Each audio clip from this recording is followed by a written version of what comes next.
It was a predominantly LED disease, but we thought of having a mismatch at the left main to LED. That's why we were not preferring a crossover stent. But as you can see with the angle, there are high chances of having a geographic miss. So we thought that we'll do a FFR to LCF and then take our decision.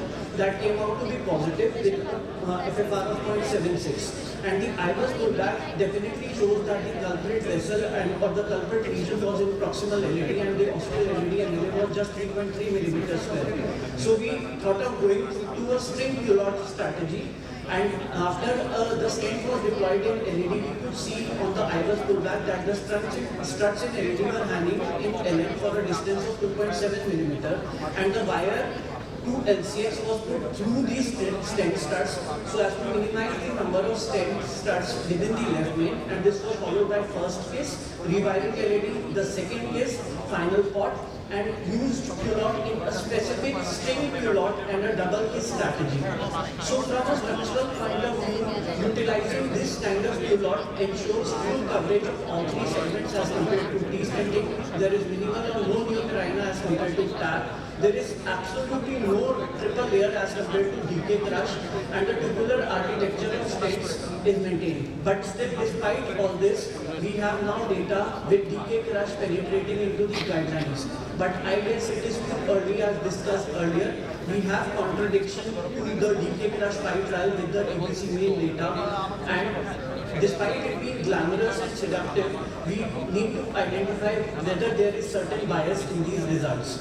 So we do have advantages of DK crush, but there are certain relevant criticisms, including a triple layer of stent in proximal main branch and a major deformation of stent that is possible with DK crush. And henceforth, possibly OCT promises that it will assess the side branch carefully. It promises that it will guide the position of guide wire towards side branch. But there are certain limitations with this too. All of these require co-registration and an optimal angiographic view, and we have difficulty in OCT, especially in left main and if there is a lipidic plaque. So the OCT promise in identifying the guide wire and the position of side branch crossing can be identified with a careful use of angiographic views as well as stent use. These two examples I have pointed in this yellow circle here that beautifully shows the area where we are crossing the side branch, and similarly in a case of LED diagonal mini crush, it beautifully points out the boost that there are 3 layers of stent in the proximal edge, and we are trying to avoid that and cross our side branch through the struts just beneath it. So since the time is less, I would conclude by saying that OCT definitely is much more important. It has an unparalleled resolution, better than angiogram, and it overcomes overlap and foreshortening. But have we completely explored the use of stent boost, fade in, fade out, and functional evaluation? And though the limitations of all these techniques are in their own accord, but DK crush definitely is better as of now. But with the advent of DK mini culotte or DK culotte, the results perhaps might be rewritten because just the improvement of stent thrombosis in the crush category was better, and we can, as exemplified, I tried to build up a chart in the use of functional evaluation, especially in a stepwise provisional strategy.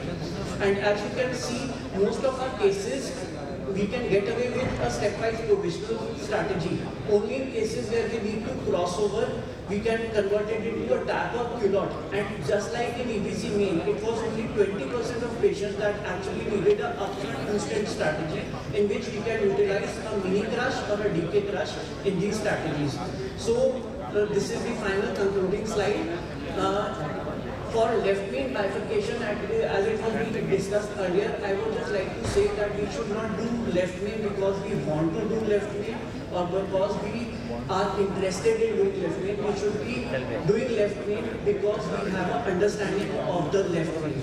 And whether we are able to do imaging or not able to do imaging, the doctor should be comfortable, the cardiologist should be comfortable that he is able to understand that left main, and simplicity in the using the provisional strategy, using common sense when to use crush or culot, and understanding the basics to take precedence over complexity and superiority. Thank you. Thank you very much. May I request Professor Iman Shivan to talk on intravascular imaging or for all bifurcated PCI. May I request Professor Iman Shivan to talk on intravascular imaging in favor of all bifurcated PCI.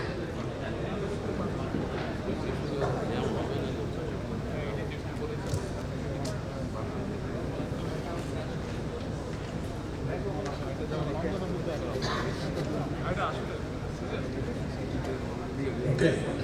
Again, I think angio alone is not able to give you the right information about stenting, and we can see clearly from these examples and the variety of angiographic features that we have every day in our cath labs. No, not this one. No. This is the previous one.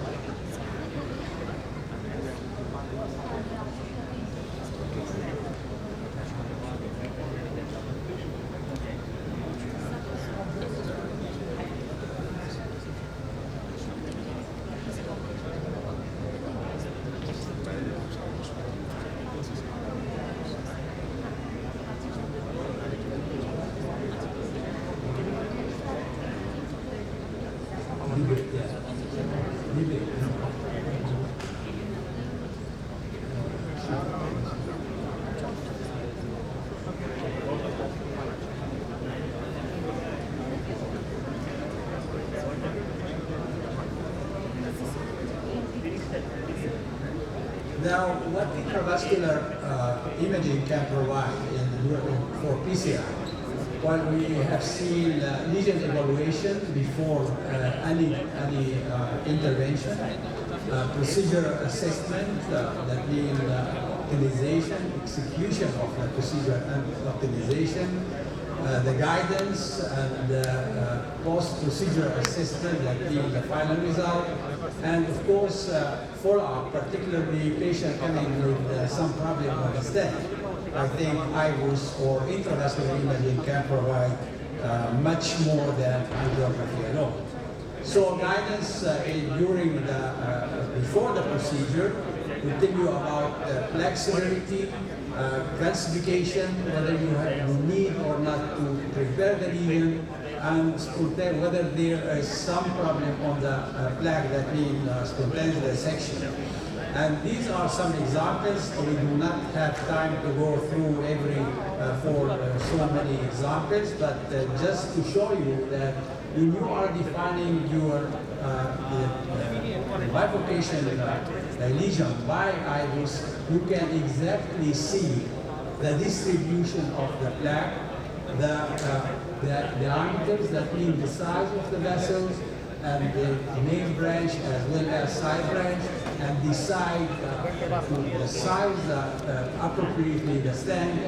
And you can also predict whether you can have some problem after stenting the vessel accordingly to the morphology of the carina by IVUS, as you can see here, as well as you can quantify the calcification and whether you need or not to debulk the calcification. And I would say that OCT in this field might give you more because it can quantify the calcium and tell you about the exact location of the calcification.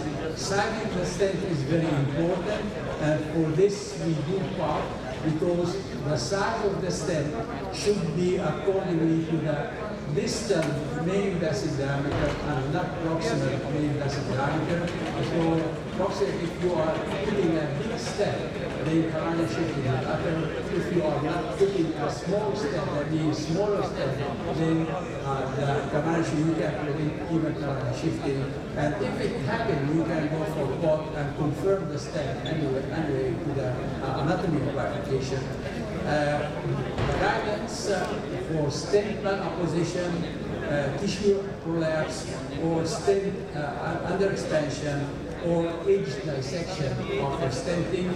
And again, some examples here showing how you can detect exactly the expansion and apposition of the stent, and the final result, of course, as recommended by many studies and by guidelines as well. And you will see here that this after crossover stenting from left main to LAD, and if you look on angio, that's a perfect result. If you go with IVUS, you can see that there is a big malposition of the stent, and you cannot leave a stent like this, because if you will be coming back to this patient, then you might crush this stent, you might be in trouble again, be in trouble before starting your procedure. And again, if you look after post-dilatation, IVUS will confirm the good apposition, but if you look on angio, you will have the same, exactly the same imaging as the baseline. This is the dissection by IVUS. I would say it's seen much better by OCT. And actually, I do not need to show you so many studies showing that the advantage of using IVUS guidance during the procedure. I'll show you only this meta-analysis, including the most important studies in this field, and showing that using IVUS make difference in terms of benefit for the patient, reduction of MACE, reduction of myocardial infarction, reduction of target lesion revascularization, reduction of stent thrombosis as well. What can OCT provide more? I think more details, because the resolution of ICT is much better, as well as three-dimensional imaging can add more, particularly in bifurcation lesions. All these particulars, I think, are noted to all of us, that you can exactly see the position of the stent, the conformation, where are you crossing with the wire, and so on. And again, you can see step by step what happened to your stent when you are going for complex bifurcation. Like in this case, you can see how the preparation of the stent for pull-up technique is perfect and confirmed by really fantastic imaging by OCT. There are so many studies now showing that also OCT can impact on the outcome, positively on the outcome, if the procedures are done by OCT. And also guidelines, it is not class 1, but it's class 2A, using IVUS during intervention, particularly in complex bifurcation. And it's highly recommended when patients are coming back with some problem on the stent, in order to investigate whether instant stenosis or instant thrombosis is due to under-expansion or fracture or something else. So I think no arguments to object to the use of intravascular imaging guidance in coronary intervention, and particularly in distal left main bifurcation. If intravascular imaging is not available in your cath lab, my advice is do your best to make it possible, to make it available. In the meantime, an inexpensive imaging modality available in almost all cath labs, but cannot substitute IVUS or OCT. And this is stent enhancement, that is stent use. Actually, you can see stent fracture, you can see stent deformation, guide wire crossing, you can see also stent under expansion, proximal optimization as well, but it doesn't give you like intravascular imaging. Thank you very much.